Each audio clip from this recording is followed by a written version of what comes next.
Hello everyone, education अड्डा में आपका स्वागत है। मैं नूरुल सर।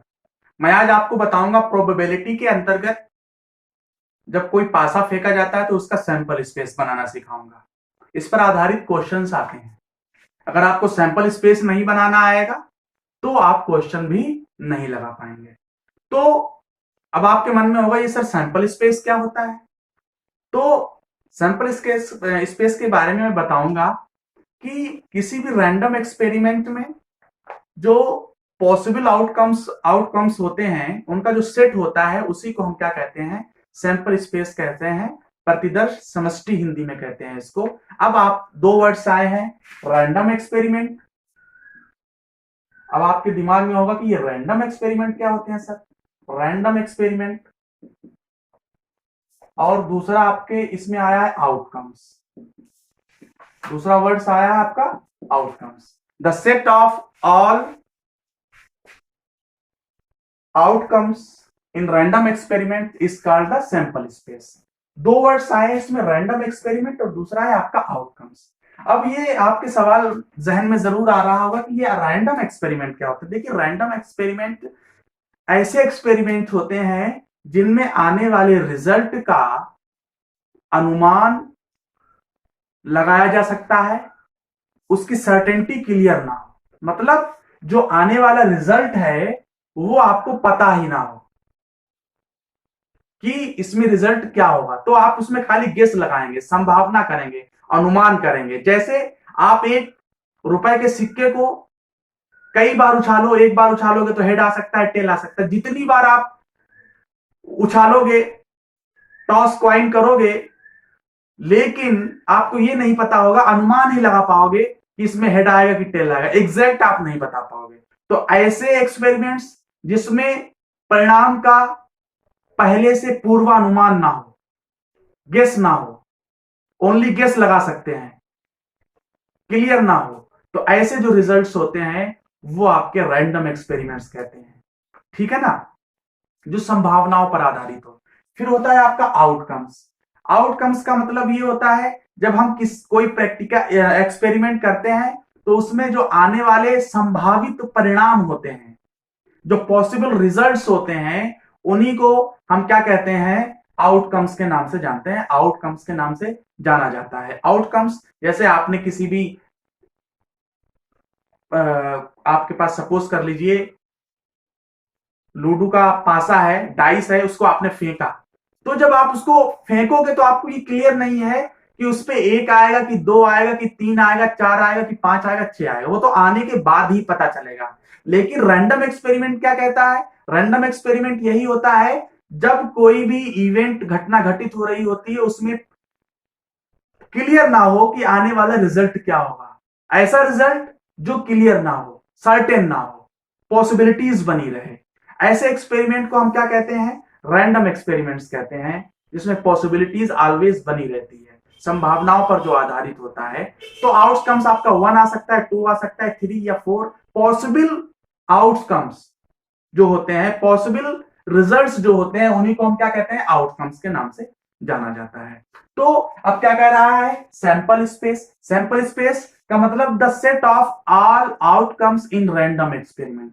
किसी भी रैंडम एक्सपेरिमेंट का जो सेट बनाएंगे। फिर जैसे किसी भी आपको पासे को आपने फेंका तो एक आ सकता है, दो आ सकता है, तीन, चार, पांच, छह।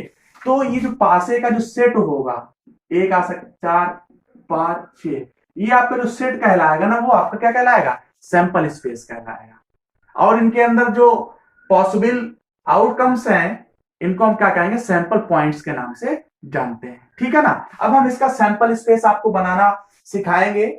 सैंपल स्पेस जब एक पासे को दो बार फेंका जाए अथवा दो पासे एक साथ फेंके जाए। आपके पास दो पासे हैं, आपने एक साथ फेंके, अथवा एक पासे को दो बार फेंका जा रहा है, तो इसमें आपको सैंपल स्पेस फाइंड आउट करना है। और आप जब सैंपल स्पेस फाइंड आउट कर पाओगे प्रोबेबिलिटी में, तभी आप आगे का क्वेश्चन लगा पाओगे, नहीं तो आप अदरवाइज आप क्वेश्चन नहीं लगा पाओगे। ठीक है ना। सैंपल स्पेस बनाना आपको आना चाहिए। तो कैसे बनाएंगे, जब आप एक पासा दो बार फेंकोगे।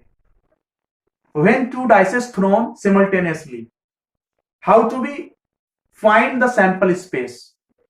तो इसका एक मैंने सूत्र बताया था कि सैंपल स्पेस प्राप्त करने का जो तरीका होता है पासे का, वो 6 की पावर n होता है, 6 टू दी पावर n होता है। यदि एक बार पासे को फेंका जा रहा है तो n की जगह पर 1 रखेंगे, तो 6 की पावर 1, तो सैंपल स्पेस आएंगे 6 सैंपल पॉइंट उसमें आएंगे। 2 बार पासे को फेंका जा रहा है तो 6 की पावर 2, 36 आउटकम्स उसमें आएंगे, सैंपल पॉइंट्स बनेंगे सैंपल स्पेस में। तो देखिए कैसे बनेंगे, मैं आपको बना के दिखा रहा हूं। जब 2 पासों को एक साथ फेंका जा रहा है तो पहले पासे पर आपका 1 आ सकता है और दूसरे पासे पर भी आपका 1 आ सकता है। पहले पासे पर आपका 1 आ सकता है, दूसरे पासे पर आपका 2 आ सकता है, अथवा पहले पासे पर आपका 1 आ सकता है अथवा 3 आ सकता है।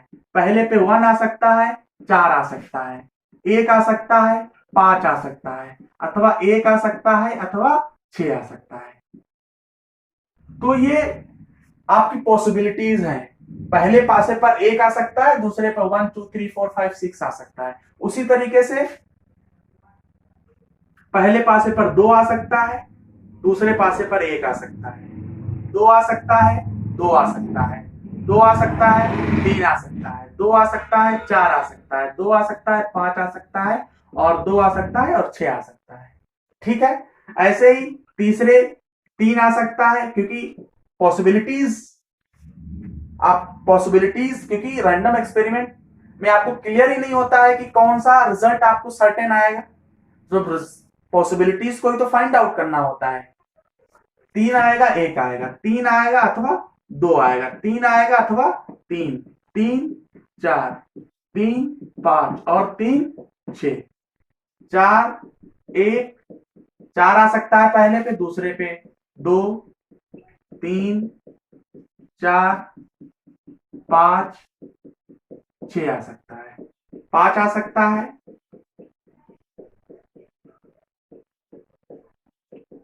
दूसरे पे 4, पहले पे 5, 5 और 5 6 आ सकता है,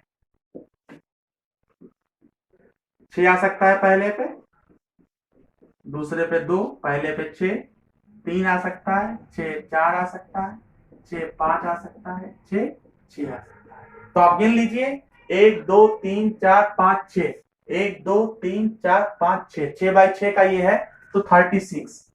इसमें कितने सैंपल पॉइंट्स हैं? 36, जो कि आपको मैंने सूत्र से पहले ही बता दिया था, 6 की पावर n। तो सैंपल स्पेस बनेंगे इसमें 6 टू द पावर n 36। और वो कैसे बनेंगे? आप ऐसे बनाकर, अगर आपको दिखाया जाए, पूछा जाए, तो आप ऐसे इसको बना सकते हैं। ठीक है ना? Okay, thank you.